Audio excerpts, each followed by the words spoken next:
যাচ্ছ? আমি বুঝি না? কি বুঝিস না? আর এত রাতে আমার ঘরের সামনে কি করছিস? যা, ঘুমাতে যা। আবার তুই তো গাড়ি।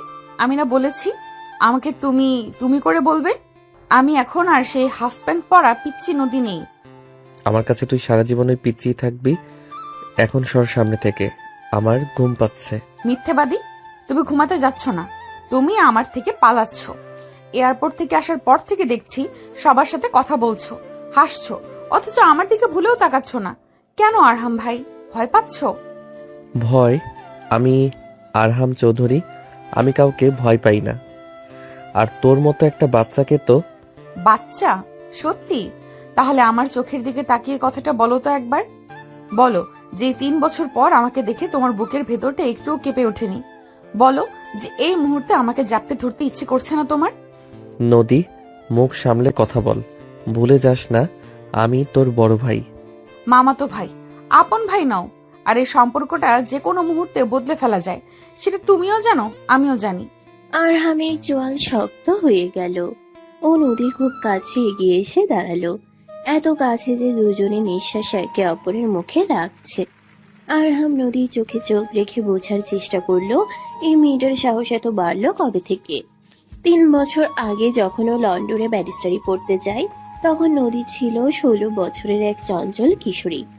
ফ্রক পরে সারা বাড়ি মাথায় তুলে রাখতো।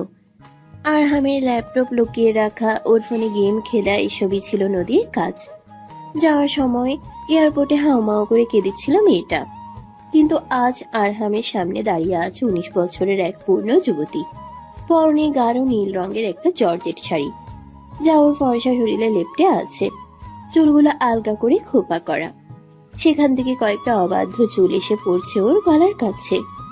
আরহামের দৃষ্টি অনিচ্ছাকৃত ভাবেই নদীর গলার ভাঁজের দিকে চলে গেল। ওর গলা শুকিয়ে এলো।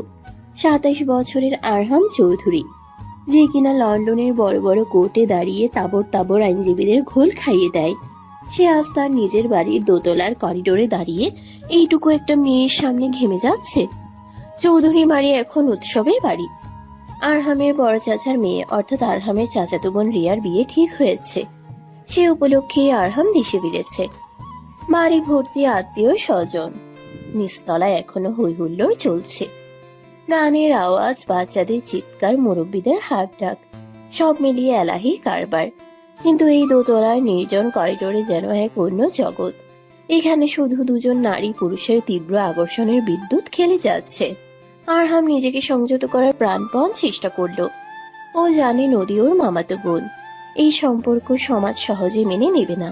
তার উপর বাড়ির পরিবেশ এখন বিয়ের, যে কোনো সময় কেউ উপরে চলে আসতে পারে। এই অবস্থায় ওদের এভাবে দেখলে কেলেঙ্কারি হয়ে যাবে। আরহাম একটু পিছিয়ে গেল, নিজের গলার টাইট একটু ঢিলে করে বড় একটা নিঃশ্বাস নিল। দেখ নদী, তুই এখন বড় হয়েছিস, তোর বোঝা উচিত কোনটা বলা সাজে আর কোনটা না। এখন অনেক রাত হয়েছে, নিজের ঘরে যা, কাল সকালে কথা হবে। আমি যাব না। তুমি আমার প্রশ্নের উত্তর দাওনি। তুমি কেন আমাকে এড়িয়ে চলছো? আমি কাউকে এড়িয়ে চলছি না। আমি ক্লান্ত, দীর্ঘ জার্নি করে এসেছি, আমার বিশ্রামের প্রয়োজন। বেশ, তুমি যদি স্বীকার না করো তাহলে আমিই প্রমাণ করে দেব। নদী আচমকা আরহামের হাতটা ধরে ফেলল।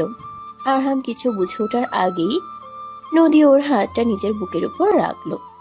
আরহামের সারা শরীরে যেন বিদ্যুতের শক লাগলো। ও হাতটা সরিয়ে নিতে চাইল, কিন্তু নদী শক্ত করে ধরে রাখলো। পাতলা ব্লাউজের উপর দিয়ে আরহাম নদীর হৃদস্পন্দন অনুভব করতে পারছিল। নদীর হৃৎপিণ্ডটা যেন আরহামের হাতে নিচেই লাফাচ্ছে। নদী আরহামের চোখের দিকে তাকিয়ে ফিসফিস করে উঠল। এখন এখন কি বলবে আরহাম ভাই? এখনো বলবে আমি পিচ্ছি, আমার হার্টবিট মিথ্যা কথা বলছে? আরহামের সহ্য ক্ষমতা শেষ সীমায় পৌঁছে যাচ্ছিল। ওর ইচ্ছে করছিল এই মুহূর্তেই নদীকে পাচাকোলা করে তুলে নিজের ঘরে নিয়ে গিয়ে দরজা বন্ধ করে দিতে, ওর ওই উদ্ধত ঠোঁট দুটোকে নিজের দখলে নিতে। কিন্তু ও পারল না।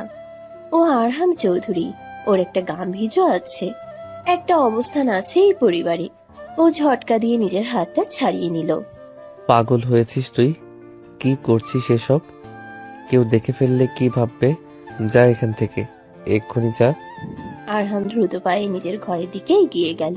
দরজাটা ধপাস করে বন্ধ করে দিয়ে ও দরজায় পিঠ ঠেকিয়ে দাঁড়িয়ে রইল। ওর বুকটা হাঁপড়ের মতো ওঠানামা করছে। ও চোখ বন্ধ করলো। বন্ধ চোখের পাতায় ভেসে উঠল নদীর সেই নীল শাড়ি পরা মূর্তি আর ওই চ্যালেঞ্জিং দৃষ্টি। আরহাম বুঝতে পারলো এই দেশে ফেরাটা ওর জন্য মোটেও সুখকর হবে না।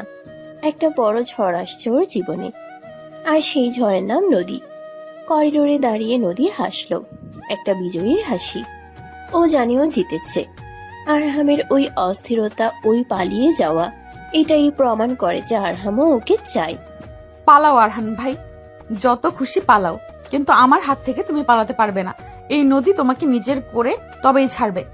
পরদিন সকালে চৌধুরী বাড়ির ডাইনিং টেবিলে যেন কুরুক্ষেত্র বেঁধেছে। বিশাল লম্বা টেবিলে একসাথে প্রায় 25 জন মানুষ খেতে বসেছে। হইচই, চিৎকার, প্লেটের শব্দ, সব মিলিয়ে কান পাতা দায়। টেবিলের এক মাথায় বসে আছেন দাদিজান, 80 বছর বয়স, কিন্তু গলার জোর এখনো কমেনি। তিনি লাঠি ঠুকে সবাইকে নির্দেশ দিয়ে যাচ্ছেন। ওরে রেহানা, আরহামের পাতে আর একটা মাছের টুকরো দে। ছেলেটা আমার কতদিন পরে দেশের মাছ খাচ্ছে। ওখানে তো সব বরফ দেয়া মরা মাছ খায়। রিহানা বেগম অর্থাৎ আরহামের মা শাড়ির আঁচল কোমরে গুজে সবার পাতে খাবার তুলে দিতে ব্যস্ত। তার পাশে দাঁড়িয়ে সাহায্য করছেন আরহামের বড় মা এবং ছোট মামি মলি বেগম। আম্মা, আপনার নাতি তো এখন বিলেত সাহেব হয়ে গেছে। ও কি আর এসব দেশি মাছের কাটা বাছতে পারবে? নদীমা, তুই তোর ভাইয়ের মাছটা বেছে দিত। নদীর বাবা রফিক সাহেব পান চিবোতে চিবোতে বললেন, আরে না, আমার ভাগ্নি কি এতই বোকা নাকি? ও ব্যারিস্টার মানুষ, কত জটিল কেস সলভ করে ফেলে, আর এই সামান্য মাছের কাটা বাঁচতে পারবে না? কি বল আরহাম? আরহাম চুপচাপ খাচ্ছিল। মামার কথায় ও একটু হাসলো শুধু। ওর ঠিক উল্টো দিকে বসেছে নদী। আজও একটা হালকা হলুদ রঙের সালোয়ার কামিজ পরেছে, চুলগুলো বেনি করা, দেখতে একদম স্নিগ্ধ লাগছে। কাল রাতে সেই উগ্র রূপের সাথে আজকের এই নদীর কোনো মিল নেই। কিন্তু আরহাম যখনই চোখ তুলে তাকাচ্ছে, নদী ওর দিকে তাকিয়ে মুচকি হাসছে। সেই হাসিতে লুকিয়ে আছে কাল রাতের সেই গোপন ইশারা। আরহামের পাশে বসেছে ওর ছোট ভাই আফিফ। আফিফ সবে ভার্সিটিতে উঠেছে, সারাদিন টোটো করে ঘুরে বেড়ায়, আর সুযোগ পেলেই বড় ভাইয়ের পেছনে লাগে। ভাইয়া, লন্ডনের মেয়েরা নাকি খুবই সুন্দর হয়। তুমি কি একটাও পটাতে পারলে না, নাকি এখনো এই দেশের দেশি মুরগির জন্য অপেক্ষা করছো? কথাটা বলে আফিফ চোখ টিপ মারল নদীর দিকে। আরহামের ছোট বোন সোহা, যে কিনা নদীর বেস্ট ফ্রেন্ড, সেও খিকখিক করে হেসে উঠল। তুই থাম তো আফিফ, ভাই এসেছে বিয়ে খেতে, নিজে বিয়ে করতে না। এই সময় আরহামের ফুফাতো বোন নীলা, যে কিনা আরহামকে মনে মনে পছন্দ করে, সে বলে উঠল, আরহাম ভাইয়া তো এখন অনেক বড় ব্যারিস্টার, ও কি আর যাকে তাকে পছন্দ করবে? ওর জন্য তো রাজকন্যার মতো মেয়ে লাগবে। নীলার বাবা জামিল সাহেব অর্থাৎ আরহামের ফুপা, কিপ্টে স্বভাবের মানুষ। তিনি খেতে খেতেই বললেন, মেয়ে সুন্দরী হলে হবে না, দেখতে হবে বাবার ব্যাংক ব্যালেন্স কেমন। আর হামের যা স্ট্যাটাস, তাতে তো মিনিমাম কোটিপতির মেয়ে। বড় চাচু, যিনি এই বাড়ির সব রাজনৈতিক আলোচনার কেন্দ্রবিন্দু, তিনি গম্ভীর গলায় বললেন, জামিল, সব সময় টাকার কথা চিন্তা করো না। বংশমর্যাদা বলেও একটা ব্যাপার আছে। আমাদের চৌধুরী পরিবারের ছেলের বউ হবে এমন কেউ যে এই পরিবারের মান রাখতে পারবে। এইসব আলোচনার মাঝখানে নদী হঠাৎ চেয়ার ছেড়ে উঠে দাঁড়ালো। ওর হাতে একটা বাটিতে কিছুটা পায়েস। ও সোজা আরহামের পাশে এসে দাঁড়ালো। আরহাম ভাই, মা এই পায়েসটা স্পেশাল করে তোমার জন্য বানিয়েছে, নাও খেয়ে দেখো। আরহাম মুখ না তুলেই বলল, রেখে দে, আমি পরে খাবো। না, এখনই খেতে হবে, মা দাঁড়িয়ে আছে, দেখছে। নদী চামচ ভর্তি পায়েস আরহামের মুখের সামনে ধরলো। আরহাম একবার তাকালো নদীর দিকে। নদীর চোখে সেই দুষ্ট হাসি। সবার সামনে সিন ক্রিয়েট করতে চাইছে ও। আরহাম বাধ্য হয়ে হা করলো। নদীম পরম যত্নে আরহামকে পায়েস খাইয়ে দিল। চামচটা আরহামের ঠোঁটে লাগার সময় নদীর আঙ্গুল আলতো করে আরহামের ঠোঁট স্পর্শ করলো। আরহামের মনে হলো যেন আগুন লাগলো ওর ঠোঁটে। টেবিলে সবাই এই দৃশ্য দেখে একটু অবাক হলো। আরহাম এত সহজে কারো হাতে খায় না, কিন্তু কেউ কিছু বলল না। শুধু নীলার মুখটা কালো হয়ে গেল, আর আফিফ টেবিলের নিচ দিয়ে সোহার পায়ে লাথি মারল। খাওয়া শেষে সবাই যখন যার যার মতো ব্যস্ত হয়ে পড়ল, আরহাম তখন দ্রুত পায়ে ছাদে চলে গেল। ওর একটু একা থাকা দরকার। এই বাড়ির প্রতিটি কোণায় যেন নদীর অস্তিত্ব মিশে আছে। ও যেখানেই তাকাচ্ছে নদীকে দেখতে পাচ্ছে। ওর হাসি, ওর গায়ের গন্ধ, ওর সেই স্পর্শ সবকিছু আরহামকে পাগল করে দিচ্ছে। ছাদে রেলিং ধরে দাঁড়িয়ে আরহাম আকাশের দিকে তাকিয়ে আছে। দুপুরের কড়া রোদ উঠেছে, কিন্তু আরহামের মনের ভেতরের উত্তাপের কাছে এই রোদ কিছুই না। ও নিজেকে বোঝানোর চেষ্টা করছিল যে এটা ঠিক হচ্ছে না। নদী ওর ছোট বোন, ওর এই আকর্ষণ সাময়িক, এটা মোহ ছাড়া আর কিছু না। কিন্তু ওর সব যুক্তি তাসের ঘরের মতো ভেঙে পড়ল যখন ও ওর ঠিক পিছনে নদীর গলা শুনতে পেল। পায়েসটা কেমন ছিল আরহাম ভাই? মিষ্টি ঠিক ছিল নাকি আরেকটু মিষ্টি লাগবে? আরহাম ঝট করে ঘুরে দাঁড়ালো। নদী ওর খুব কাছে দাঁড়িয়ে আছে। দুপুরের রোদে ওর ফর্সা মুখটা গোলাপি হয়ে আছে, কপালে বিন্দু বিন্দু ঘাম। আরহামের খুব ইচ্ছে করলো নিজের হাত দিয়ে ওই ঘামগুলো মুছে দিতে। তুই আবার এখানে এসেছিস কেন? তোকে না বললাম আমার সামনে আসবি না? কেন আসবো না? এটা আমার মামার বাড়ি, আমি যেখানে খুশি যেতে পারি। তুমি আমাকে আটকানোর কে? আমি তোর বড় ভাই, আমি তোকে শাসন করার অধিকার রাখি। বড় ভাই? তাই নাকি? তাহলে তোমার চোখ দুটো কেন অন্য কথা বলছে? কেন তোমার চোখ আমার ঠোঁটের দিকে তাকিয়ে আছে? কেন তোমার চোয়াল শক্ত হয়ে যাচ্ছে আমাকে দেখে? আরহাম আর সহ্য করতে পারলো না। ও খপ করে নদীর বাহু দুটো ধরে ওকে নিজের দিকে টানলো। এত জোরে টানলো যে নদী গিয়ে আরহামের বুকের উপর আশ্রে পড়লো। কি চাস তুই নদী? কি প্রমাণ করতে চাস আমি দুর্বল? আমি তোর প্রেমে পড়েছি? হ্যাঁ, এটাই শুনতে চাস তুই? হ্যাঁ, এটাই শুনতে চাই। বলো, বলো তুমি যে তুমি আমাকে ভালোবাসো। বলো যে তুমি আমার জন্য পাগল। আমি আমি আরহামের কথা আটকে যাচ্ছিল। নদীর সান্নিধ্য ওকে মাতাল করে দিচ্ছিল। ও নিজের মুখটা নদীর মুখের খুব কাছে নিয়ে গেল। ও দেখতে পাচ্ছিল নদীর ঠোঁট দুটো কাঁপছে। একটা তীব্র আকাঙ্ক্ষা আরহামের শিরায় শিরায় ছড়িয়ে পড়ছিল। ও জানতো না ও আর কতক্ষণ নিজেকে ধরে রাখতে পারবে। ঠিক সেই মুহূর্তে ছাদের দরজায় কারো পায়ের শব্দ শোনা গেল। ছাদের দরজায় পায়ের শব্দ শুনে বিদ্যুৎ বেগে নদীকে নিজের বুক থেকে সরিয়ে দিল আরহাম। দুজনের মাঝখানে তৈরি হলো কয়েক ইঞ্চি নিরাপদ দূরত্ব। আরহামের বুকটা তখনও হাঁপড়ের মতো উঠানামা করছে। ও দ্রুত পকেটে হাত দিয়ে উল্টো দিকে ঘুরে দাঁড়ালো, যেন আকাশ দেখাটাই তার একমাত্র কাজ। নদী অবশ্য খুব একটা বিচলিত হলো না। সে শাড়ির আঁচলটা ঠিক করে নিয়ে দরজার দিকে তাকালো। দরজায় দাঁড়িয়ে আছে সোহা, আরহামের ছোট বোন এবং নদীর বেস্ট ফ্রেন্ড। তার চোখে মুখে সন্দেহ আর কৌতুকের মেশানো এক অদ্ভুত অভিব্যক্তি। হাতে এক প্লেট পেয়ারা মাখা।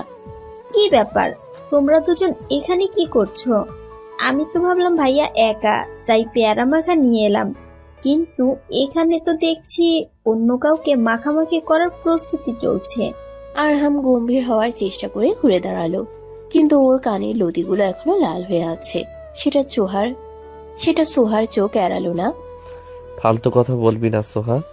আমি এখানে একটু হাওয়া খেতে এসেছিলাম, আর নদী ও হয়তো কিছু বলতে এসেছিল। আমি তো পায়েসের বাটি ফেরত নিতে এসেছিলাম, তাই না আরহাম ভাই? নদীর গলায় সেই চিরচেনা দুষ্টুমি। আরহাম নদীর দিকে একবার কড়া চোখে তাকালো, তারপর সোহার দিকে ফিরে বলল, আমি নিচে যাচ্ছি। বড় চাচ্চু নাকি আমাকে খুঁজছিলেন। আরহাম প্রায় পালিয়ে যাওয়ার ভঙ্গিতে ছাদ থেকে নেমে গেল। সোহা হাসতে হাসতে এগিয়ে গেল নদীর দিকে। কি রে কাল নাকিনি, কি জাদু মন্ত্র করেছিস আমার ভাইয়াটার ওপর? বেচারা তো তোকে দেখলে এখন হার্ট অ্যাটাক করবে মনে হচ্ছে। হার্ট অ্যাটাক করবে না রে, হার্টবিট মিস করবে। তোর ভাই যত গম্ভীরই সাজুক না কেন, এই নদীর স্রোতে তাকে ভাসতেই হবে। কিন্তু সাবধান, নিচতলায় কিন্তু নীলা আপু উত পেতে আছে। শুনলাম ফুফা নাকি আজ বাবাকে ভাইয়ার বিয়ের কথা বলবেন, আর পাত্রী হিসাবে নীলা আপুর নামটাই প্রস্তাব করবেন। নদীর মুখের হাসিটা ধপ করে নিভে গেল। নীলা আরহামের ফুফাতো বোন, দেখতে সুন্দরী কিন্তু ভীষণ অহংকারী। ছোটবেলা থেকেই আরহামের উপর তার একটা অলিখিত অধিকার ফলানোর চেষ্টা। বললেই হলো আরহাম ভাই কি খেলার পুতুল যে ওরা যা বলবে তাই করবে? চল তো নিচে, দেখি কে কার নাম প্রস্তাব করে। বিকেলের দিকে চৌধুরী বাড়ির বসার ঘরটা জমজমাট। বাড়ির প্রায় সব সদস্যই উপস্থিত। প্রিয়ার বিয়ের কেনাকাটা লিস্ট তৈরি হচ্ছে। মাঝখানে সোফায় বসে আছেন বড় চাচ্চু, তার এক পাশে আরহামের বাবা আজহার চৌধুরী, আর অন্য পাশে জামিল সাহেব নীলার বাবা। দাদিজান তার আরাম কেদারায় বসে পান চিবোচ্ছেন। আরহাম এক কোনায় সোফায় বসে ল্যাপটপে কিছু একটা দেখছিল, কিন্তু তার কান ছিল আলোচনার দিকে। নদী আর সোহা এক পাশে দাঁড়িয়ে নিচু স্বরে কথা বলছিল। ভাইজান, একটা কথা বলছিলাম। রিয়া মা তো বিয়ে হয়ে যাচ্ছে, এরপর তো আরহামের পালা। ছেলে বিলত ফিরত ব্যারিস্টার, দেখতে শুনতে কার্তিকের মতো। ওর জন্য তো এখন থেকে মেয়ে দেখা দরকার। মলি বেগম, নদীর মা, পাশ থেকে ফোড়ন কাটলেন। তা তো বটেই দুলা ভাই, তবে আরহামের যা পছন্দ, ও কি আর আমাদের পছন্দ করা মেয়েকে বিয়ে করবে? ও হয়তো বিলেত থেকে কোনো মেম সাহেব ঠিক করে এসেছে। আরহাম ল্যাপটপ থেকে মুখ তুলে তাকালো। ছোট মামি, আমার বিয়ে নিয়ে তোমাদের এখন ভাবতে হবে না। আমি ক্যারিয়ার নিয়ে ফোকাসড। বিয়ে করার ইচ্ছে আপাতত আমার নেই। আরে ইচ্ছা নেই বললেই হলো? বয়স তো কম হলো না, আর ঘরের মেয়ে ঘরে থাকলে বাইরের মেয়ের দরকার কি? এই যে আমাদের নীলা, পড়াশোনায় ভালো, দেখতো মাশাল্লাহ আরহামের সাথে বেশ মানাবে। কি বলেন আম্মা? জামিল সাহেব দাদিজানের দিকে তাকিয়ে সমর্থন চাইলেন। নীলা লজ্জায় মাথা নিচু করে বসে আছে, কিন্তু আর চোখে আরহামের প্রতিক্রিয়া দেখার চেষ্টা করছে। আরহামের বাবা আজহার চৌধুরী কিছু একটা বলতে যাচ্ছিলেন, কিন্তু তার আগেই নদীর বাবা রফিক সাহেব বলে উঠলেন, জামিল গাই, রক্তের সম্পর্ক বেশি ঘন না হওয়াই ভালো। তাছাড়া নীলা তো আরহামের ফুফাতো বোন। ভাই বোনের বিয়ে ব্যাপারটা কেমন যেন লাগে। আরে মামা তো ফুফাতো ভাই বোনের বিয়ে তো জাহেজ, আর নিজেদের মধ্যে সম্পর্ক হলে সম্পত্তিও বাইরে যায় না। সবার অলক্ষ্যে নদীর হাত মুষ্টিবদ্ধ হয়ে গেল। ও পা বাড়াতে যাচ্ছিল কিছু একটা বলার জন্য, কিন্তু সোহা ওর হাতটা খামচে ধরল। চুপ কর, এখন কিছু বলবি না, ভাইয়াকে দেখতে দে। আরহাম ল্যাপটপটা বন্ধ করে সোজা হয়ে বসলো। ওর চোয়াল আবার শক্ত হয়ে গেছে। ফুপা, আমি আমার জীবনসঙ্গী নিজেই বেছে নেব। আর নীলা আমার ছোট বোন, আমি ওকে ছোটবেলা থেকে সেই চোখেই দেখে এসেছি। এর বাইরে কিছু ভাবা আমার পক্ষে সম্ভব না। আরহামের সোজা সাপটা কথায় বসার ঘরে পিনপতন নীরবতা নেমে এলো। নীলার মুখটা অপমানে লাল হয়ে গেল। জামিল সাহেব থতমত খেয়ে গেলেন। দাদিজান গলার স্বর পরিষ্কার করে পরিস্থিতি সামাল দেওয়ার চেষ্টা করলেন। আচ্ছা আচ্ছা, এখন এসব কথা থাক, বিয়ের সময় আসুক তখন দেখা যাবে। এখন রিয়ার বিয়ের গহনা নিয়ে কথা বলো। পরিবেশটা একটু হালকা হতেই তুর্য, নদীর ভাই আর তার বউ ভাবনা ঘরে ঢুকলো। তুর্য আরহামের কাঁধে হাত রাখলো। কিরে দোস্ত, সিরিয়াস মুড কেন? চল ছাদে গিয়ে একটু আড্ডা দিই। রাত আর আবির এসেছে। আবির নামটা শুনেই আরহামের ভ্রু কুঁচকে গেল। আবির নদীর ভার্সিটির বন্ধু। ছেলেটা একটু বেশি স্মার্ট এবং নদীর প্রতি তার দুর্বলতা আছে, এটা আরহাম জানে। আরহাম তাকাতেই দেখলো নদী আবিরের নাম শুনেই বেশ খুশি হয়ে উঠেছে। আবির এসেছে? ভাইয়া, ও কি আমার নোটসগুলো এনেছে? হ্যাঁ এনেছে, উপরেই আছে, তুই গিয়ে নিয়ে আয়। নদী এক লাফে সিঁড়ির দিকে দৌড় দিল। আরহামের ভেতরটা জ্বলে উঠল। কিছুক্ষণ আগেই যে মেয়েটা আরহামের প্রেমে পাগল হওয়ার ভান করছিল, সে এখন অন্য একটা ছেলের নাম শুনেই অস্থির। আরহাম নিজেকে আর ধরে রাখতে পারল না। ও ল্যাপটপটা রেখে উঠে দাঁড়ালো। আমিও আসছি, রাহাতের সাথে অনেকদিন দেখা হয় না। ছাদে তখন গান বাজনা চলছে। এক কোনায় গিটার বাজাচ্ছে আবির। তাকে ঘিরে বসে আছে সোহা, নদী, ভাবনা আর রাহাত। আবির বেশ হ্যান্ডসাম ছেলে, কথা বলতে পটু। নদী আবিরের ঠিক পাশেই বসে আছে এবং আবির গিটার বাজাতে বাজাতে মাঝে মাঝেই নদীর দিকে তাকিয়ে হাসছে। আরহাম ছাদে আসতেই রাহাত দৌড়ে এসে ওকে জড়িয়ে ধরলো। কিরে দোস্ত, তুই তো একদম বিদেশি হয়ে গেছিস, আমাদেরকে মনে আছে নাকি সব ভুলে গেছিস? তোদের ভোলা কি এত সহজ? কেমন আছিস? রাহাতের সাথে কথা বললেও আরহামের চোখ ছিল নদীর দিকে। আবির নদীর কানের কাছে মুখ নিয়ে কিছু একটা বলছে, আর নদী খিলখিল করে হাসছে। দৃশ্যটা আরহামের বুকে তীরের মতো বিঁধল। ও ধীর পায়ে ওদের দিকে এগিয়ে গেল। আরে আরহাম ভাই যে কেমন আছেন? শুনলাম লন্ডনে নাকি খুব নাম করেছেন। ভালো আছি। তোমরা গান থামালে কেন? চালাও। আরহাম একটা চেয়ার টেনে বসলো, ইচ্ছে করেই নদীর ঠিক উল্টো দিকে। নদী আরহামের দিকে একবারও তাকালো না, সে আবিরের সাথে কথায় ব্যস্ত। আবির, তোর ওই গানটা গানা, তোমায় রীত মাঝারে রাখবো, আমার খুব প্রিয় গানটা। তোর জন্য আমি সব গাইতে পারি নদী। আবির গিটারে কর্ড তুলল, গানের সুরে সুরে পরিবেশটা রোমান্টিক হয়ে উঠল। কিন্তু এই রোম্যান্স আরহামের জন্য ছিল যন্ত্রণার। আবির গাইতে গাইতে বারবার নদীর চোখের দিকে তাকাচ্ছিল। আরহামের মনে হচ্ছিল আবিরের হাত থেকে গিটারটা কেড়ে নিয়ে ভেঙে ফেলতে। গান শেষ হতেই সবাই হাততালি দিল। ভাবনা, নদীর ভাবি একটু দুষ্টুমি করে বলল, বাহ আবির, গানটা তো মনে হলো বিশেষ কাউকে ডেডিকেটেড করে গাইলে। আমাদের নদী কি সে বিশেষ কেউ? সবাই হেসে উঠল। নদী লজ্জায় লাল হয়ে মাথা নিচু করলো। আর আরহামের ধৈর্যের বাঁধ ভাঙলো। ও আচমকা চেয়ার ছেড়ে উঠে দাঁড়ালো। আমার একটা জরুরি কল এসেছে, আমি নিজে যাচ্ছি।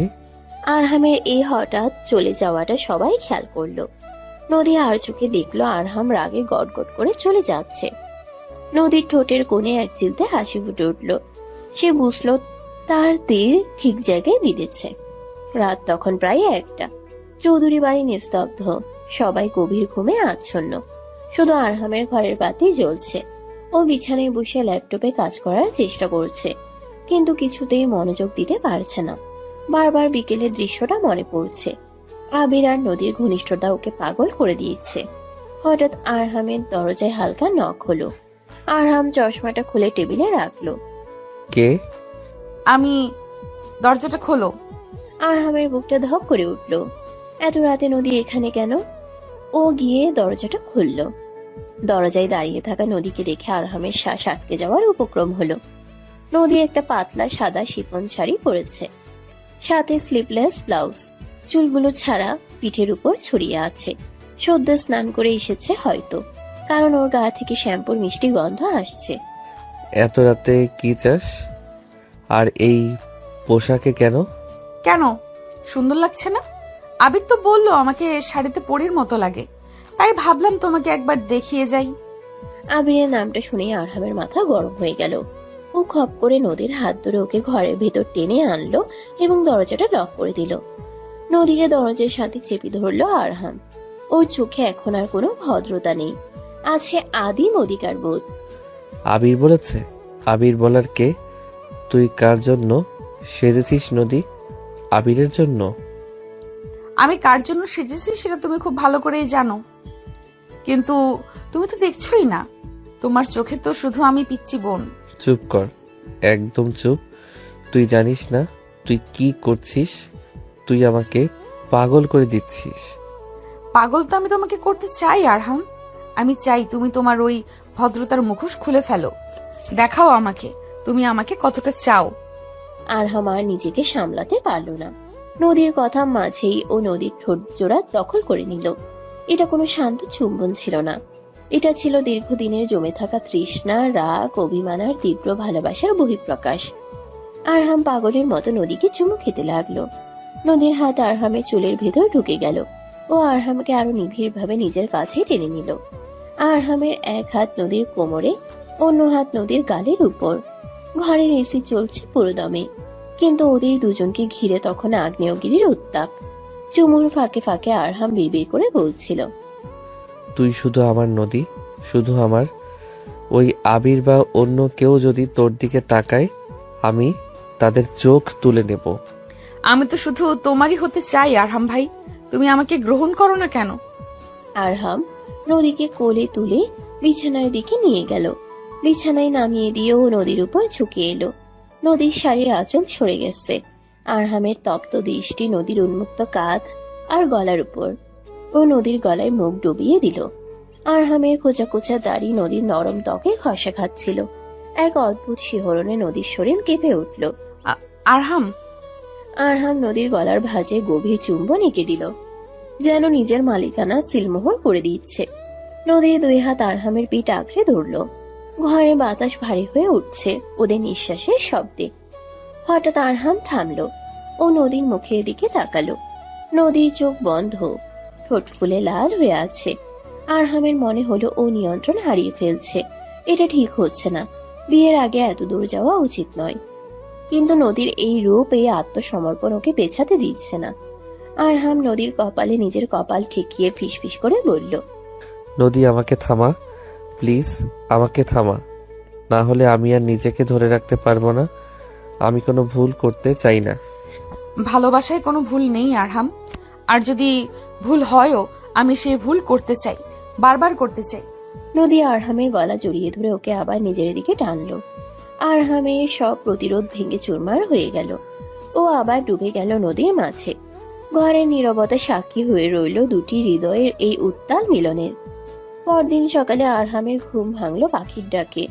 ও পাশে হাত দিয়ে দেখলো বিছানা খালি, নদী নেই। আরহাম ধর্মর করে উঠে বসলো। কাল রাতের কথা মনে পড়তেই ওর শরীর শিউরে উঠল। ও কি স্বপ্ন দেখছিল নাকি সত্যি? বালিশের পাশে নদীর একটা কানের দুল পড়ে আছে। আরহাম দুলটা হাতে নিল।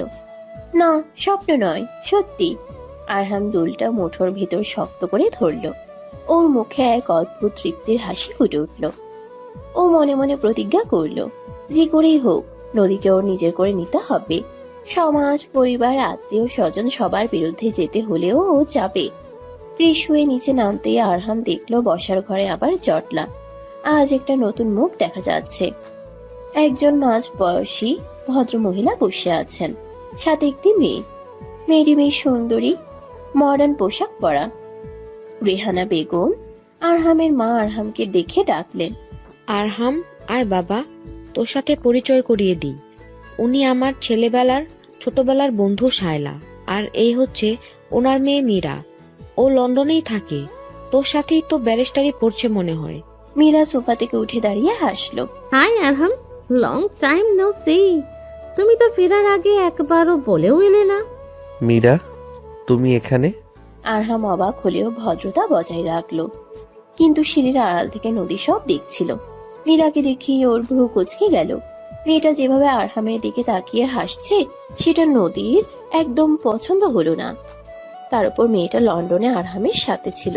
কে জানে ওদের মধ্যে কি সম্পর্ক ছিল। নদী মনে মনে বলল, কাল রাতে আবিরকে নিয়ে নাটক করেছি, আজ আল্লাহ নিজেই ভিলেন পাঠিয়ে দিলেন। এই মীরাকে তো আমি নদী পার করে ছাড়বো। ঠিক সেই সময় শেফালি খালা, কাজের লোক, ট্রে হাতে চা নিয়ে আসছিল। নদী পা টিপে টিপে এগিয়ে গিয়ে শেফালি খালার পায়ের সামনে নিজের পা বাড়িয়ে দিল।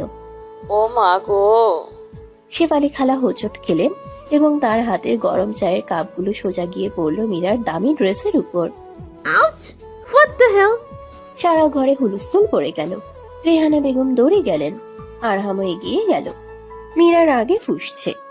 আর নদী, সে সিনের আড়ালে দাঁড়িয়ে শাড়ির আঁচলে মুখ ঢেকে হাসছে। নদীর এই শয়তানি হাসি আরহামের চোখ এড়ালো না।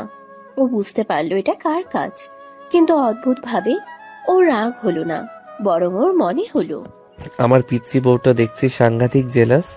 বসার ঘরে তখন হুলস্থুল কাণ্ড। মীরার দামি ইম্পোর্টেড ড্রেসটা চা পরে একদম নষ্ট হয়ে গেছে। সে রাগে গজগজ করছে আর টিস্যু দিয়ে জামা মোছার ব্যর্থ চেষ্টা করছে। রিহানা বেগম খুব লজ্জিত, তিনি বারবার ক্ষমা চাইছেন। শেফালি খালা তো ভয়ে জড়সড় হয়ে এক কোণায় দাঁড়িয়ে কাঁপছে। আন্টি, এটা কি ধরনের কেয়ারলেসনেস? এই ড্রেসটা আমি প্যারিস থেকে এনেছিলাম। It's ruined. মা মীরা, তুমি কিছু মনে করো না, কাজের মেয়ে তো হয়তো খেয়াল করেনি। তুমি বরং আমার ঘরে চলো, কাপড়টা বদলে নাও। আরহাম এতক্ষণ চুপ করে দাঁড়িয়ে ছিল। সে ধীর পায়ে এগিয়ে এসে শেফালি খালার সামনে দাঁড়ালো। শেফালি খালা ভয়ে চোখ বন্ধ করে ফেললো। ভাবলো এই বুঝি ছোট সাহেব চর মারবে। খালা, মেঝেটা পরিষ্কার করে ফেলো আর দেখে শুনে কাজ করবে, যাও। সবাই অবাক হলো। আরহামের মতো রাগী মানুষ আজ এত শান্ত কেন? আরহাম একবার আর চোখে সিঁড়ির দিকে তাকালো। সেখানে নদী এখনো দাঁড়িয়ে আছে, মুখে সেই শয়তানি হাসি। আরহামের সাথে চোকাচুকি হতেই নদীর চোখ টিপ মারল। আরহাম মুচকি হেসে মাথা নাড়ল। এই মেয়েটা তাকে পাগল করে ছাড়বে। মীরা রেহানা বেগমের সাথে ভেতরে চলে গেল। পরিস্থিতি একটু শান্ত হতেই নদী নিচে নেমে এলো। সোজা আরহামের সামনে এসে দাঁড়ালো। কেন গো ব্যারিস্টার সাহেব, প্যারিসের ড্রেস নষ্ট হওয়ায় খুব মন খারাপ হলো? খুব, বেচারি মেহমান তার সাথে এমনটা না করলেও পারতি। মেহমান মেহমানের মতো থাকবে, বেশি উড়লে ডানা ছাড়তে আমি ভালোই জানি। আর শুনলাম উনি নাকি তোমার সঙ্গে লন্ডনে ছিলেন। আমরা ব্যাচমেট ছিলাম, ভালো বন্ধু। বন্ধুরা চাই, ওই মেয়ে তোমাকে যেভাবে গিলছিল আমার ইচ্ছে করছিল ওর চোখ দুটো তুলে ফেলি। আরহাম চারপাশটা দেখে নিল, কেউ নেই আশেপাশে। সে চট করে নদীর হাতটা ধরে টান দিয়ে সোফার আড়ালে নিয়ে এলো। এত হিংসা ভালো না নদী, জ্বলে পুড়ে মরবি। মরলে মরবো, তাও তোমাকে অন্য কারোর হতে দেব না। তুমি শুধু আমার। কাল রাতে কি বলেছো মনে নেই? কাল রাতের কথা মনে পড়তেই আরহামের শরীরে শিহরণ খেলে গেল। সে নদীর কানের কাছে মুখ নিয়ে ফিসফিস করে বলল, মনে আছে, সব মনে আছে। আর সেটা যে ভুল ছিল না সেটাও প্রমাণ করে দেব, তবে এখন না। বিয়ে বাড়ি, একটু সংযত থাক। আমি সংযত হতে পারবো না। তুমি যদি ওই মীরার সাথে বেশি হাসাহাসি করো তাহলে আমি কিন্তু সবার সামনে তোমাকে জড়িয়ে ধরবো, বলে দিলাম। এই বলে নদী চলে গেল। আরহাম তাকিয়ে রইল ওর যাওয়ার পথের দিকে। এই পাগলিটাকে সামলানোই এখন ওর সবচেয়ে বড় চ্যালেঞ্জ। দুপুরের পর থেকে বাড়িতে বিয়ের ধুমধাম শুরু হয়ে গেল। আজ সন্ধ্যায় রিয়ার গায়ে হলুদ। পুরো বাড়ি গাঁদা ফুল আর মরিচবাতি দিয়ে সাজানো হয়েছে। আত্মীয় স্বজন আরও বেড়েছে। ছাদে প্যান্ডেল করা হয়েছে হলুদের স্টেজের জন্য। আরহামের ছোট বোন সোহা আর ভাবি ভাবনা মিলে সবাইকে সাজানোর দায়িত্ব নিয়েছে। মীরাও তাদের সাথে যোগ দিয়েছে। সে রেহানা বেগমের একটা দামি শাড়ি পরেছে। বাঙালি সাজে তাকে বেশ সুন্দর লাগছে, এটা অস্বীকার করার উপায় নেই। মীরা আরহামের কাছে এলো, হাতে একটা ফুলের মালা। আরহাম, দেখো তো আমাকে কেমন লাগছে। শাড়িটা আন্টি দিলেন, আমি তো শাড়ি পরতেই পারি না, সোহা পরিয়ে দিল। ভালো লাগছে, বাঙালি মেয়েদের শাড়িতেই সবচেয়ে সুন্দর লাগে। থ্যাঙ্কস। আচ্ছা, তুমি আমাকে একটু হেল্প করবে? এই মালাটা চুলে ঠিকমতো আটকাতে পারছি না। মীরা পেছন ফিরে নিজের পিঠ ভর্তি চুলগুলো আরহামের দিকে ঘুরিয়ে দিল। আরহাম একটু ইতস্তত করলো। আশেপাশে অনেক মানুষ, কিন্তু মীরা নাছোড় বান্দা। আরহাম হাত বাড়ালো মালাটা ঠিক করে দেওয়ার জন্য। ঠিক সেই মুহূর্তে নদীর গলা শোনা গেল, ওমা, মীরা আপু যে, খুব সুন্দর লাগছে তো। নদী হাসতে হাসতে ওদের মাঝখানে এসে দাঁড়ালো। আরহামের হাতটা মীরার চুলে লাগার আগেই নদী সেটা খপ করে ধরে ফেললো। আরহাম ভাই, তুমি ছেলেদের কাজ করো, মেয়েদের সাজগোজের ব্যাপারে তোমার নাক না গলানোই ভালো। মীরা আপু এসো, আমি ঠিক করে দিচ্ছি। নদী মীরাকে একরকম জোর করেই টেনে নিয়ে গেল। যাওয়ার সময় আরহামের দিকে তাকিয়ে এমন একটা ভঙ্গি করলো যার মানে বেঁচে গেলে বাছা। সন্ধ্যায় ছাদ ভর্তি মানুষ, গানের তালে তালে সবাই নাচছে। বরপক্ষ থেকেও লোকজন এসেছে। রিয়ার গায়ে হলুদ দেওয়া হচ্ছে। আরহাম পাঞ্জাবি পরে এক কোণায় দাঁড়িয়ে অতিথিদের আপ্যায়ন তদারকি করছে। নদী আজ একটা কাঁচা হলুদ রঙের শাড়ি পরেছে, সাথে ফুলের গয়না। খোলা চুলে ওকে একদম অপ্সরার মতো লাগছে। আবির গিটার নিয়ে গান গাইছে স্টেজে। নদী আবিরের পাশে দাঁড়িয়ে তালি দিচ্ছে। আরহামের চোখ বারবার নদীর দিকে যাচ্ছে। আবির ছেলেটা বড্ড বেশি বাড়াবাড়ি করছে। গানের ফাঁকে ফাঁকে সে নদীর সাথে কথা বলছে, হাসছে। আরহামের চোয়াল শক্ত হয়ে আসছে। হঠাৎ নীলা আরহামের পাশে এসে দাঁড়ালো। ভাইয়া, নদী আর আবির ভাইয়াকে দেখে মনে হচ্ছে ওদের মধ্যে কিছু একটা চলছে, তাই না? মানে? দেখো না, সারাক্ষণ কেমন আঠার মতো লেগে আছে। আবির ভাইয়া তো শুনলাম নদীর জন্য আজ থেকে গেছে। ওরা নাকি ভার্সিটিতেও খুব ক্লোজ। আমার তো মনে হয় মামা মামিকে বিষয়টা জানানো দরকার। নীলা খুব চতুরতার সাথে আরহামের মনে বিষ ঠেলে দিল। আরহাম জানে নদী ওকে ভালোবাসে, কিন্তু জেলাসি এমন একটা জিনিস যা যুক্তি মানে না। আরহাম সোজা স্টেজের দিকে এগিয়ে গেল। গান তখন থামলো। আবির মাইকে বলল, এবার আমাদের সবার প্রিয় নদী একটা ডান্স পারফরমেন্স করবে, সবাই একটা জোর তালি দিন। সবাই হাত তালি দিয়ে উঠল। নদী প্রথমে একটু লজ্জা পেল, তারপর ম্যানে তো ধীরে সে গানের তালে নাচতে শুরু করলো। নদী সেই নাচ ছিল জাদুকরি। ওর শরীরের প্রতিটি মোচড়, কোমরের দুলুনি সবাইকে মন্ত্রমুগ্ধ করে রাখলো। কিন্তু এই নাচ আরহামের বুকে আগুন ধরিয়ে দিল। ও দেখলো উপস্থিত সব ছেলের চোখ নদীর শরীরের উপর আটকে আছে। বিশেষ করে আবিরের দৃষ্টি একদমই শোভন নয়। নাচ শেষ হতে আরহাম স্টেজে উঠে গেল। সবাই ভাবলো ভাই হিসেবে হয়তো বোনকে অভিনন্দন জানাতে যাচ্ছে, কিন্তু আরহাম সোজা নদীর হাত ধরলো। অনেক হয়েছে, এবার নিচে চল, বড় মা তোকে খুঁজছে। কিন্তু আরহাম ভাই, এখনো তো খাওয়া দাওয়া বাকি। বললাম তো চল। আরহাম প্রায় টেনে হিচড়ে নদীকে স্টেজ থেকে নামিয়ে নিয়ে গেল। সবাই একটু অবাক হলো, কিন্তু বিয়ে বাড়ি বলে কেউ তেমন গা করলো না।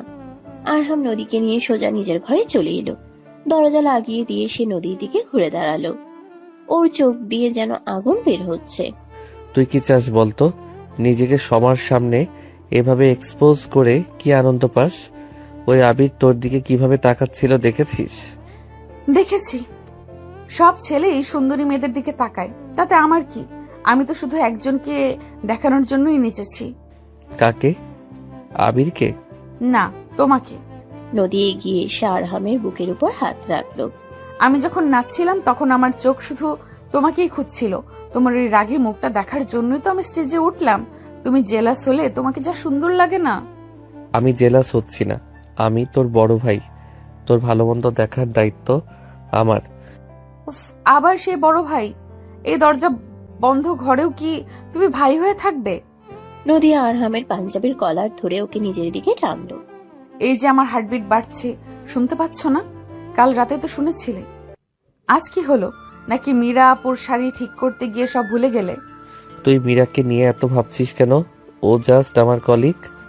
কলিগ না ছাই, ওর মতলব ভালো না। তবে আমিও নদী চৌধুরী, আমার জিনিস কেড়ে নেওয়া অত সোজা না। নদী আরহামের গলার কাছে মুখ নিয়ে আলতো করে কামড় বসালো।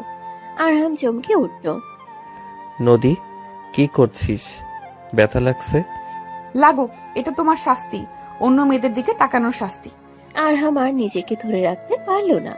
নদীর এই অধিকার বোধ, এই পাগলামি ওকে পাগল করে দিচ্ছে। সে নদীর কোমর জড়িয়ে ধরে ওকে শূন্যে তুলে ফেলল।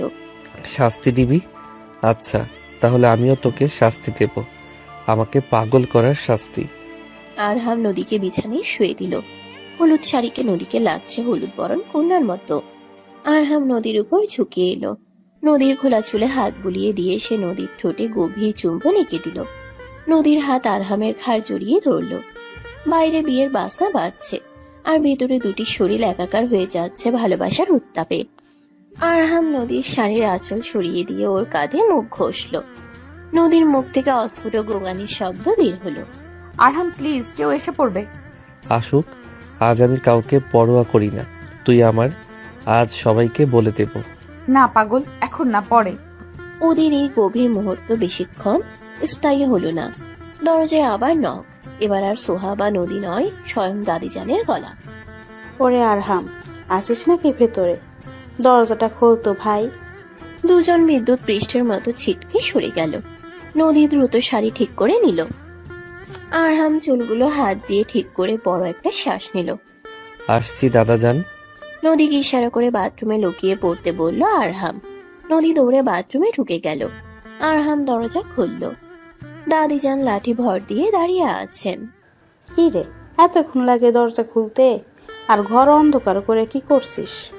মাথাটা একটু ধরেছিল দাদাজান, তাই শুয়েছিলাম। ব্যারিস্টারি পরে মাথা গেছে। শোন, তোর মামা তোকে খুঁজছে। আর ওই নদীর মেয়েটা কোথায় গেল? ওকে তো দেখলাম তোর সাথে নামতে। ও তো মনে হয় নিচে গেছে, আমি দেখিনি। দাদিজান সন্দেহে দৃষ্টিতে একবার ঘরের ভেতরটা দেখলেন, তারপর বললেন, ঠিক আছে, চল নিচে চল, খাওয়ার সময় হয়েছে। আরহাম দাদিজানের সাথে নিচে নেমে গেল। বাথরুম থেকে বেরিয়ে এলো নদী। আয়নায় নিজের চেহারা দেখে সে নিজেই লজ্জা পেল। ঠোঁট ফুলে আছে, গলার কাছে লাল দাগ, আরহামের ভালোবাসার চিহ্ন। নদী ওড়না দিয়ে গলাটা ঢেকে মুচকি হাসলো। এই দাগ আমার বিজয়ের প্রতীক, মনে মনে বলল সে। রাতে খাওয়ার টেবিলে আবার এক নাটক। আবির আজ চৌধুরী বাড়িতেই থাকছে। সূর্য জোর করে ওকে রেখে দিয়েছে। খাওয়ার টেবিলে আবির নদীর পাশে বসার চেষ্টা করলো, কিন্তু আরহাম কৌশলে আফিফকে দিয়ে সেই জায়গা দখল করালো। আফিফ, তুই এখানে বস, তোর সাথে ভার্সিটির অ্যাডমিশন নিয়ে কথা আছে। আবির বাধ্য হয়ে একটু দূরে বসলো, কিন্তু তার চোখ নদীর উপর। মীরা বসেছে আরহামের ঠিক উল্টো দিকে। আরহাম, কাল তো ফ্রি আছো, চলো না কোথাও ঘুরে আসি, আমাদের পুরোনো দিনগুলোর মতো। নদী খাওয়া বন্ধ করে আরহামের দিকে তাকালো। তার চোখ দিয়ে যেন লেজার বিম বের হচ্ছে। আরহাম বিপদে পড়ল। একদিকে মীরা, অন্যদিকে নদীর জ্বলন্ত দৃষ্টি। আসলে মীরা, কাল বাড়িতে অনেক কাজ, মেহমানরা আছে। আরে কাজ তো থাকবেই, মেহমান এসেছে, একটু ঘুরিয়ে নিয়ে আয়। নিরামা, তুমি চিন্তা করো না, আরহাম তোমাকে নিয়ে যাবে। নদী আর সহ্য করতে পারল না। সে গ্লাসের পানি খাওয়ার ভান করে ইচ্ছাকৃতভাবে হাত ফসকে গ্লাসটা ফেলে দিল। ঝনঝন শব্দে গ্লাসটা ভেঙে গেল। ও সরি, হাত থেকে পড়ে গেল। সবাই চমকে উঠল। নদী উঠে দাঁড়িয়ে বলল, আমার খাওয়া শেষ, শরীরটা ভালো লাগছে না, আমি ঘুমোতে গেলাম। নদী গটগট করে চলে গেল। আরহাম বুঝলো কাল সকালে বড়সড় ঝড়ের পূর্বাভাস। মীরা অবাক হয়ে বলল, মেয়েটা একটু সাইকো টাইপের, তাই না? ও আমার বোন, ও সম্পর্কে কথা বলার আগে ভেবে বলবেন। আরহামের গলার স্বর শুনে মীরা চুপসে গেল। টেবিলের পরিবেশটা ভারী হয়ে উঠল। রাতে আরহাম শুয়ে শুয়ে ভাবছিল, এভাবে আর কতদিন চলবে? একদিকে পরিবারের প্রত্যাশা, অন্যদিকে নদীর প্রতি তীব্র আকর্ষণ, আর মাঝখানে এই মীরা আর আবির। আরহাম মোবাইলটা হাতে নিল, নদীর নাম্বারই ডায়াল করলো। ফোনটা ধরল না নদী। আরহাম মেসেজ দিল, রাগ করেছিস? রিপ্লাই এলো সাথে সাথে, তোমার ওই মীরা ম্যাডামের সাথে গিয়ে প্রেম করো, আমাকে ডিস্টার্ব করবে না। আরহাম হাসলো। ও জানে এখন কি করতে হবে। এই মনোরঞ্জনের খেলাটাই তো ওদের প্রেমের আসল মজা। পরদিন সকাল। আরহাম খুব ভোরে উঠল। আজ ওর একটা প্ল্যান আছে, সবাইকে সারপ্রাইজ দেওয়ার প্ল্যান। কিন্তু নিচে নেমে সে নিজেই সারপ্রাইজড হয়ে গেল। বসার ঘরে নদীর বাবা রফিক সাহেব এবং আরহামের বাবা আজহার চৌধুরী খুব গম্ভীর মুখে বসে আছেন। সামনে দাঁড়িয়ে আছে আবির, আর এক কোনায় মাথা নিচু করে দাঁড়িয়ে আছে নদী। আরহামের বুকটা ধক করে উঠল। কি হয়েছে? ধরা পড়ে গেল নাকি ওরা? আরহাম, আয়, তোর সাথে কথা আছে। কি হয়েছে মামা, এত গম্ভীর কেন সবাই? আবির একটা প্রস্তাব দিয়েছে। ও নদীকে পছন্দ করে। ও নদীর বিয়ের প্রস্তাব দিয়েছে। আরহামের পায়ের নিচ থেকে মাটি সরে গেল। আবির, নদীর বিয়ের প্রস্তাব? আরহাম নদীর দিকে তাকালো। নদী অসহায় দৃষ্টিতে আরহামের দিকে তাকিয়ে আছে। ছেলে ভালো, বড় লোকের ছেলে, স্মার্ট, শিক্ষিত, আমাদের তো আপত্তি থাকার কথা না। কি বলিস আরহাম? তুই তো ওদের জেনারেশনের, হ্যাঁ? তোর মতামত কি? আরহামের মনে হলো পুরো পৃথিবীটা ঘুরছে। ওর চোখের সামনে ভেসে উঠল গত রাতে সেই ঘনিষ্ঠ মুহূর্তগুলো। নদী কি তবে আবিরকে কথা দিয়েছে, নাকি এটা আবিরের একতরফা সিদ্ধান্ত? আরহাম আবিরের দিকে তাকালো। আবির খুব কনফিডেন্টলি হাসছে, যেন সে জেনেই গেছে যে এই বিয়ে হবেই। আরহাম ধীরে ধীরে এগিয়ে গেল। ওর হাত মুষ্টিবদ্ধ, ওর চোয়াল শক্ত। ও আজহার চৌধুরীর চোখের দিকে তাকিয়ে বলল, এই বিয়ে হবে না বাবা। কেন? সমস্যা কি? কারণ কারণ সবাই আরহামের দিকে তাকিয়ে আছে। নদী শ্বাস বন্ধ করে অপেক্ষা করছে। আরহাম কি পারবে সত্যটা বলতে, নাকি সমাজের ভয়ে পিছিয়ে যাবে? আরহাম একটা গভীর নিঃশ্বাস নিল, তারপর নদীর হাতটা সবার সামনে শক্ত করে ধরল। কারণ নদীকে আমি বিয়ে করব। বসার ঘরে যেন বোমা ফাটলো। তিন পতন নীরবতা। রফিক সাহেব হা করে তাকিয়ে আছেন। আজহার চৌধুরী চশমাটা খুলে হাতে নিলেন। আবিরের মুখের হাসি মিলিয়ে গেল। আর নদী, সে আরহামের হাতটা আরো শক্ত করে আঁকড়ে ধরল। তার চোখ দিয়ে গড়িয়ে পড়লো আনন্দের অশ্রু। কিন্তু নাটক কি এখানেই শেষ? না, আসল খেলা তো কেবল শুরু। সিঁড়ি দিয়ে ধীর পায়ে নেমে এলেন দাদিজান। তার মুখে এক রহস্যময়ী হাসি। বসার ঘরে তখন দিন পতন নীরবতা। আরহামের ওই এক কথা, নদীকে আমি বিয়ে করব, যেন পারমাণবিক বোমার মতো বিস্ফোরিত হয়েছে। রফিক সাহেব, নদীর বাবা, নিজের কানকে বিশ্বাস করতে পারছেন না।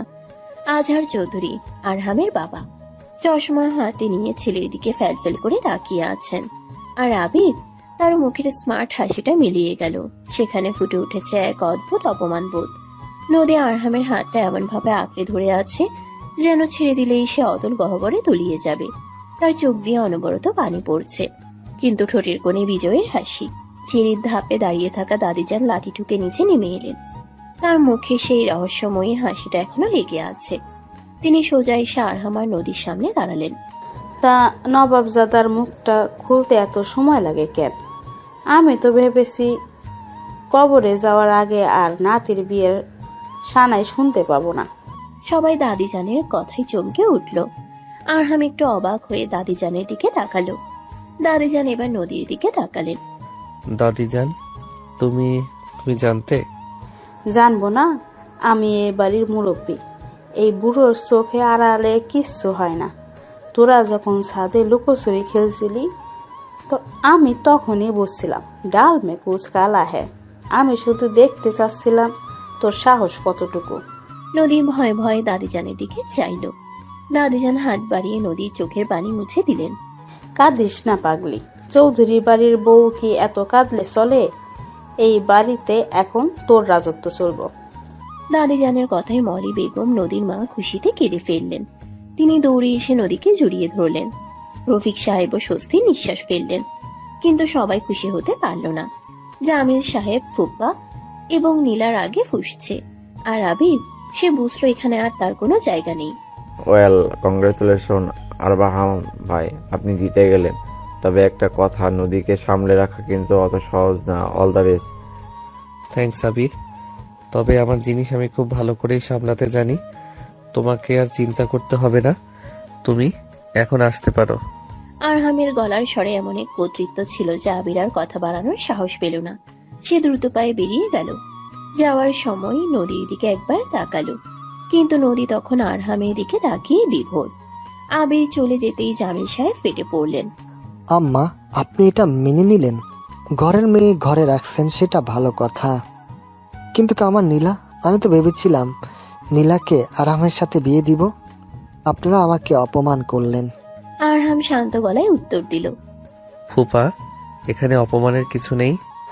নীলা আমার বোন, ও আমার খুব আদরের, কিন্তু জীবন সঙ্গী হিসেবে আমি নদীকেই বেছে নিয়েছি।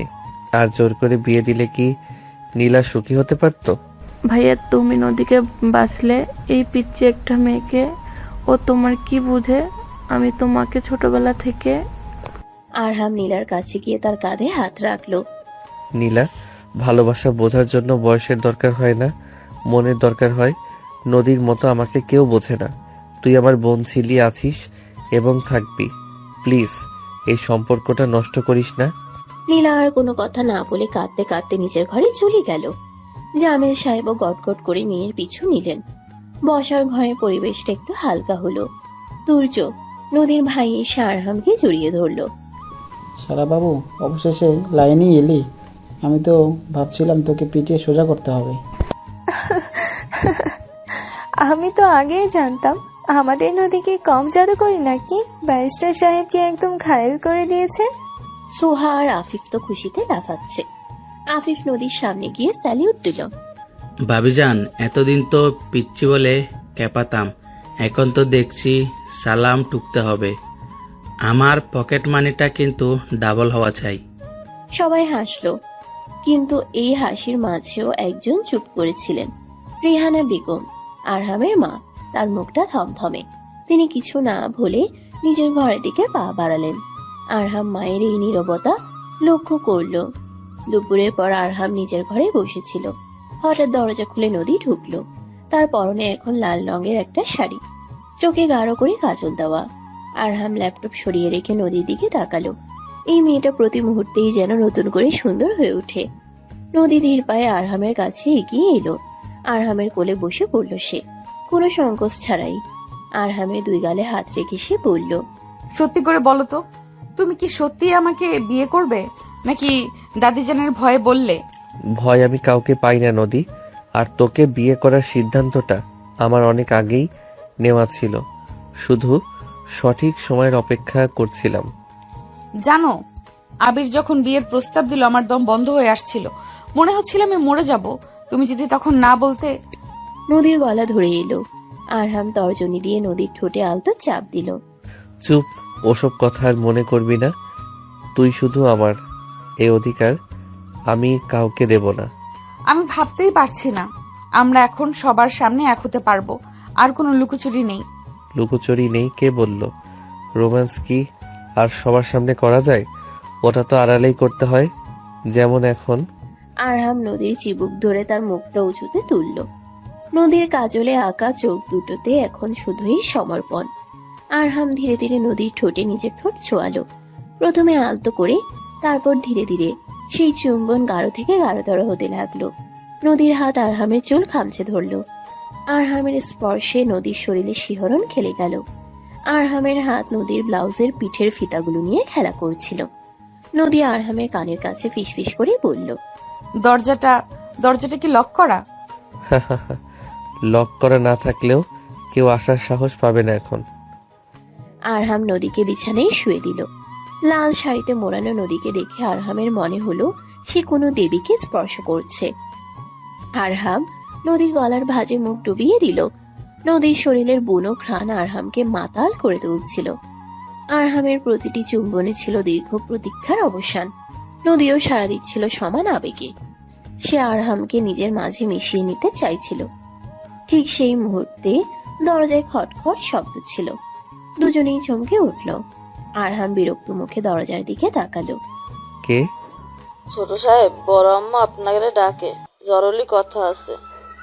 আরহাম নদীকে ইশারা করলো অপেক্ষা করতে। সে শার্টটা ঠিক করে দরজা খুলল। মা ডাকছে, আসছি। আরহাম রেহানা বেগমের ঘরে গেল। রেহানা বেগম জানালার দিকে তাকিয়ে দাঁড়িয়ে আছেন। মীরা সোফায় বসে ম্যাগাজিন উল্টাচ্ছে। আরহাম বুঝলো মীরা মায়ের কান ভারী করেছে। মা, তুমি ডেকেছো?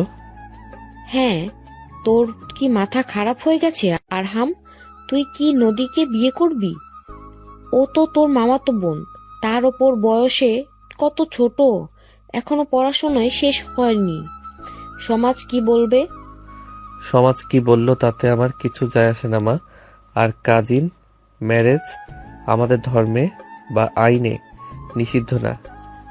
আর বয়সের কথা বলছো? প্রেম কি বয়স দেখে হয়? কিন্তু মীরা তোকে কত পছন্দ করে। ও তোর সমকক্ষ, ওর সাথে তোর স্ট্যাটাস মিলে। নদীর সাথে তোর কি মিল আছে? ও তো এখনো বাচ্চাই রয়ে গেছে। আরহাম মীরার দিকে একবার তাকালো। মীরা চোখ নামিয়ে নিল। আরহাম মায়ের কাছে গিয়ে হাত ধরল। মা, স্ট্যাটাস দিয়ে সংসার হয় না, ভালোবাসা দিয়ে হয়। মীরা হয়তো আমার কলিগ হিসেবে পারফেক্ট, কিন্তু জীবনসঙ্গী হিসেবে না। নদী আমাকে বোঝে, ও আমার অগোছালো জীবনটা গুছিয়ে দিতে পারে। তুমি কি চাও না তোমার ছেলে সুখী হোক? কিন্তু নদী তো কোনো কাজই পারে না। ও কি পারবে এই সংসারের দায়িত্ব নিতে? মা, নদী শিখবে, তুমি আছো, বড় মা আছে, তোমরা ওকে শিখিয়ে নেবে। আর ও ছোট বলে ওকে অবহেলা করো না, ওর মনের জোর অনেক। রেহানা বেগম চুপ করে রইলেন। ছেলের এই দৃঢ়তা দেখে তিনি বুঝলেন আরহাম তার সিদ্ধান্ত বদলাবে না। মীরা সোফা থেকে উঠে দাঁড়ালো। আন্টি, আরহাম যখন ডিসাইড করেই ফেলেছে তখন আর কি করার। তবে আরহাম ইমোশনাল হয়ে ডিসিশন নিচ্ছ, পরে পস্তাতে না হয়। সেটা আমার ব্যাপার মীরা, তুমি তোমার চিন্তা করো। আর হ্যাঁ, আমার এবং নদীর মাঝখানে আসার চেষ্টা আর করো না প্লিজ। আরহাম ঘর থেকে বেরিয়ে এলো। বাইরে নদী দাঁড়িয়েছিল। সে সব শুনেছে। আরহামকে দেখে সে দৌড়ে এসে তাকে জড়িয়ে ধরলো। তুমি মায়ের মুখের ওপর এত কথা বললে আমার জন্য? তোর জন্য আমি পুরো পৃথিবীর সাথে লড়তে পারি নদী। মা একটু সেকেলে মানুষ, তাই এসব ভাবছে। ঠিক হয়ে যাবে। সন্ধ্যায় রিয়ার বিয়ে। পুরো বাড়ি আলোক সজ্জায় ঝলমল করছে। বরযাত্রী এসেছে, বিশাল আয়োজন। আরহাম একটা অফ হোয়াইট শেরওয়ানি পরেছে। তাকে দেখে মনে হচ্ছে কোনো রাজপুত্র। আর নদী পরেছে গাঢ় মেরুন রঙের লেহেঙ্গা। ভারী গয়নায় তাকে রাজকন্যার মতো লাগছে। বিয়ে বাড়িতে প্রচুর ভিড়। সবাই বর কনেকে নিয়ে ব্যস্ত। এই ফাঁকে আরহাম নদীকে ইশারা করে ছাদে ডাকলো। ছাদের এক কোণায় অন্ধকার, সেখান থেকে নিচের সব আলো দেখা যাচ্ছে। আরহাম রেলিং এ হেলান দিয়ে দাঁড়িয়েছিল। নদী আসতেই সে নদীকে কাছে টেনে নিল। তোকে আজ যা লাগছে না, ইচ্ছে করছে এখনই কাজই ডেকে বিয়েটা পড়িয়ে ফেলি। থাক, রিয়ের বিয়েটা হতে দাও, তারপর আমাদের। অত ধৈর্য আমার নেই। আরহাম নদীর কোমরে হাত রেখে তাকে নিজের সাথে মিশিয়ে নিল। নদীর নিঃশ্বাস ভারী হয়ে এলো। আরহামের চোখ নদীর ঠোঁটে। সে ধীর লয়ে নদীর ঠোঁট নিজের দখলে নিল। ছাদের ওই অন্ধকারে দুটি শরীর এক হয়ে গেল। নিচে ছানায় বাজছে, আর উপরে চলছে দুটি হৃদয়ের মিলন। আরহামের হাত নদীর পিঠের খোলা অংশে বিচরণ করছিল। নদী আরহামের শেরওয়ানির বোতাম খোলার চেষ্টা করছিল। তাদের ভালোবাসা আজ বাঁধন হারা। হঠাৎ ফোনের ফ্ল্যাশ লাইটের আলোয় চমকে উঠল দুজন। সোহা আর আফিফ দাঁড়িয়ে আছে, হাতে ফোন। ও মাই গড, তোমরা এখানেও শুরু করে দিয়েছো? নিচে সবাই খুঁজছে আর তোমরা এখানে রোমান্স করছো?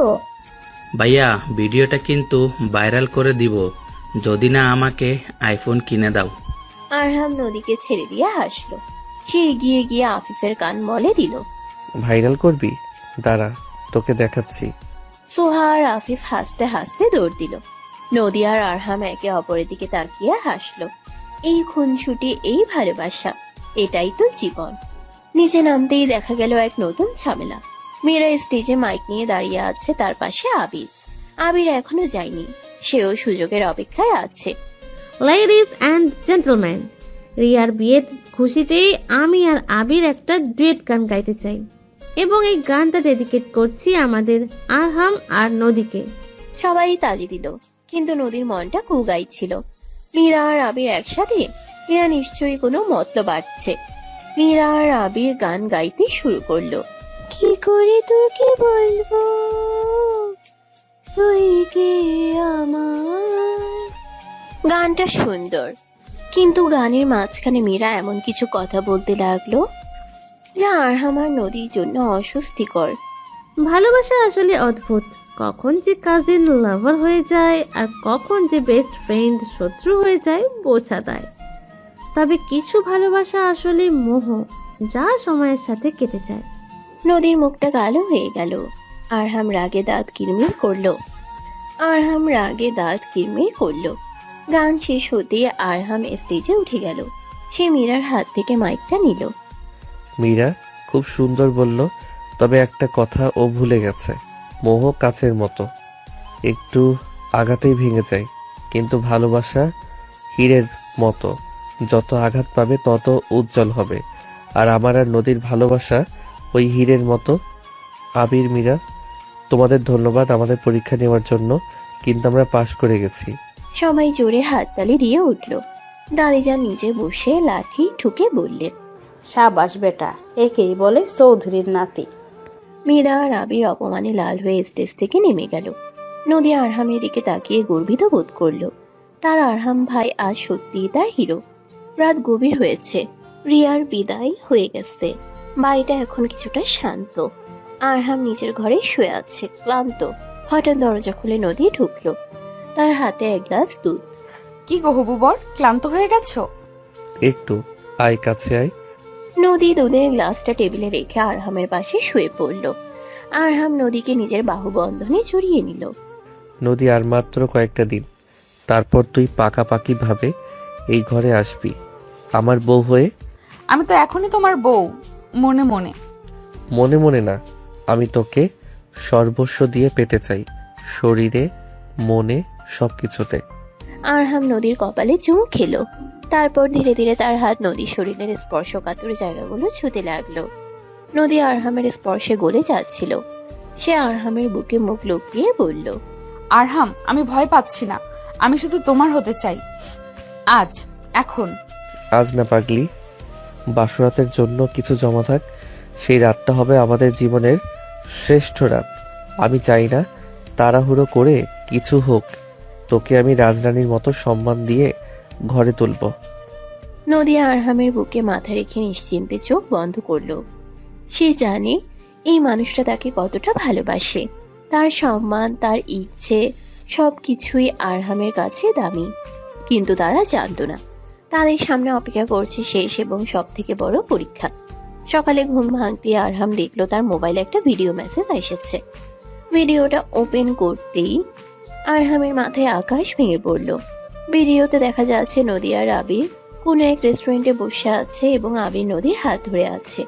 ভিডিওটা বেশ পুরনো, কিন্তু এডিট করে এমন ভাবে বানানো হয়েছে যেন মনে হচ্ছে ওদের মধ্যে গোপন একটা সম্পর্ক ছিল। নিচে একটা টেক্সট, আয়েশা সাহেব, আপনার হবু বইয়ের আসল রূপটা দেখে নিন। এই ভিডিওটা যদি সোশ্যাল মিডিয়ায় যায় তাহলে চৌধুরী পরিবারের ইজ্জত কোথায় যাবে ভাবুন। আরহাম মোবাইলটা শক্ত করে ধরলো। এটা আবিরের কাজ, ও শেষ কামড়টা দিতে চায়। আরহাম কি করবে এখন? নদীকে বিশ্বাস করবে নাকি এই মিথ্যা প্রমাণের ফাঁদে পা দেবে? আরহাম ফোনের স্ক্রিনের দিকে তাকিয়ে আছে। ভিডিওটা সে অন্তত 10 বার প্লে করে দেখেছে। সাধারণ কেউ হলে হয়তো রাগের মাথায় ফোন আশ্রয় ভেঙে ফেলতো বা সোজা গিয়ে নদীকে জেরা শুরু করত, কিন্তু আরহাম চৌধুরী একজন ব্যারিস্টার। প্রমাণের সত্যতা যাচাই না করে সে কোনো সিদ্ধান্তে আসে না। ভিডিওতে নদী আর আবির হাত ধরাধরি করে বসে থাকতে দেখা যাচ্ছে। ব্যাকগ্রাউন্ডে একটা ক্যাফে, কিন্তু আরহামের জহুরি চোখ একটা অসামঞ্জস্য খুঁজে পেল। ভিডিওর কোনায় একটা ক্যালেন্ডার দেখা যাচ্ছে, যেখানে সালটা 2 বছর আগের। অথচ নদী যে ঘড়িটা পরে আছে সেটা আরহাম গত মাসে লন্ডন থেকে পাঠিয়েছিল। আরহামের ঠোঁটের কোণে একটা বাঁকা হাসি ফুটে উঠল। সে বুঝলো এটা আবিরের কাঁচা হাতের কাজ। এডিট করতে গিয়ে সময়ের হিসেব রাখতে পারেনি গাধাটা। আরহাম ফোনটা পকেটে রাখলো। এই ভিডিওটা এখন আবিরের গলার ফাঁস হবে। সকাল 10টা, নাস্তার টেবিলে সবাই উপস্থিত।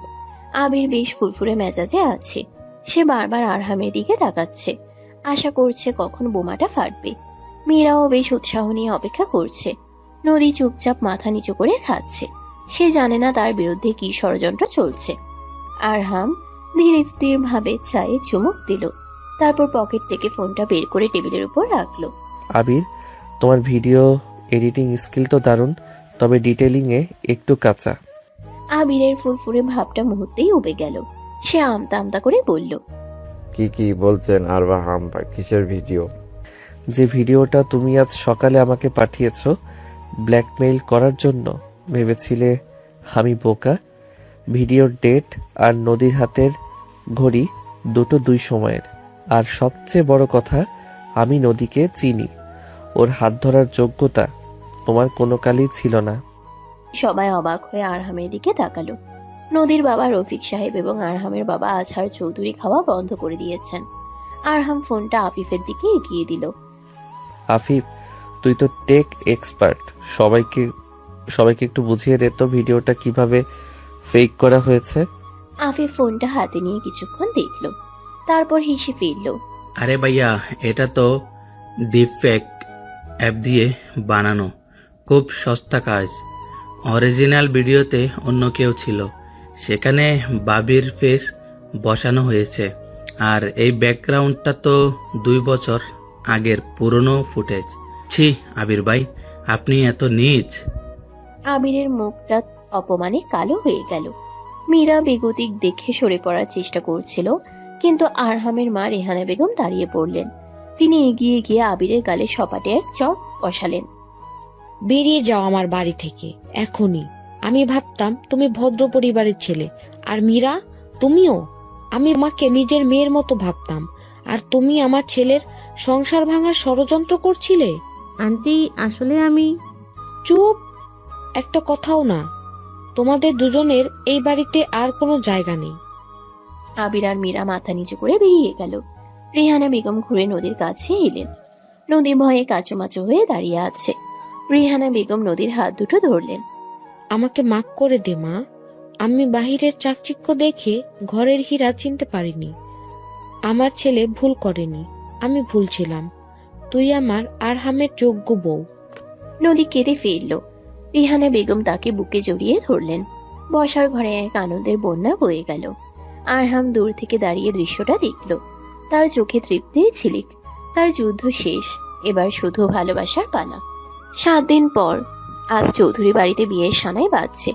পুরো বাড়ি রাজপ্রাসাদের মতো সাজানো হয়েছে। হাজার হাজার ফুল আর আলোক সজ্জায় ঝলমল করছে চারপাশ। গেটে বিশাল জটলা। সোহা, আফিফার বাড়ির ছোটরা মিলে গেট আটকে দাঁড়িয়ে আছে।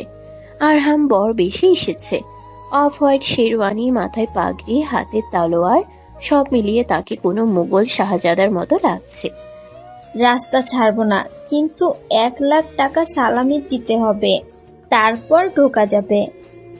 1 লাখ মাত্র? আমার নদীর জন্য তো আমি পুরো রাজত্ব লিখে দিতে পারি। আরহাম পকেট থেকে একটা ফোন বের করে সোহার হাতে দিল। সোহা টাকার অঙ্ক দেখে চোখ বড় বড় করে ফেলল। গেট খুলে দেওয়া হলো। আরহাম ধীর পায়ে আসরে প্রবেশ করলো। কিছুক্ষণ পর নদীকে নিয়ে আসা হলো। লাল বেনারসি, গা ভর্তি সোনার গয়না, হাতে মেহেদি, কপালে চন্দন। নদীকে দেখে মনে হচ্ছে স্বর্গের কোনো অপ্সরা মর্তে নেমে এসেছে। আরহামের চোখ পলকহীন। সে ভাবতেই পারছে না এই অপরূপা মেয়েটা আজ থেকে শুধুই তার। কাজী সাহেব বিয়ে পড়ালেন। কবুল বলার সময় নদীর গলাটা একটু কেঁপে উঠল, আর আরহামের গলার স্বরে ছিল দৃঢ়তা। শুভ দৃষ্টির সময় যখন আয়নায় দুজনের চোখাচোখি হলো, আরহাম ফিস ফিস করে বলল, ধরা পড়ে গেলি পিচ্ছি, এখন আর পালানোর পথ নেই। আমি তো ধরা দিতেই এসেছি গো ব্যারিস্টার সাহেব। বিয়ের যাবতীয় আনুষ্ঠানিকতা শেষে রাত তখন 2টো। বাসর ঘর সাজানো হয়েছে 3 তলার আরহামের ঘরে। পুরো ঘর রজনীগন্ধা আর গোলাপ ফুল দিয়ে সাজানো। বিছানায় ফুলের চাদর, বাতাসে মিষ্টি সুবাস। আরহাম ঘরে ঢুকলো।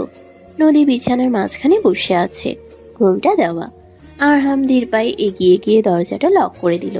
সে তার শেরওয়ানিটা খুলে হ্যাঙ্গারে রাখলো। ঘরের এসি চলছে, তবুও আরহামের শরীরে এক অদ্ভুত উত্তাপ। সে বিছানায় উঠে বসলো, নদীর খুব কাছে। নদীর শরীর কাঁপছে। আরহাম আলতো হাতে নদীর মুখের উপর থেকে ঘুমটাটা সরিয়ে দিল।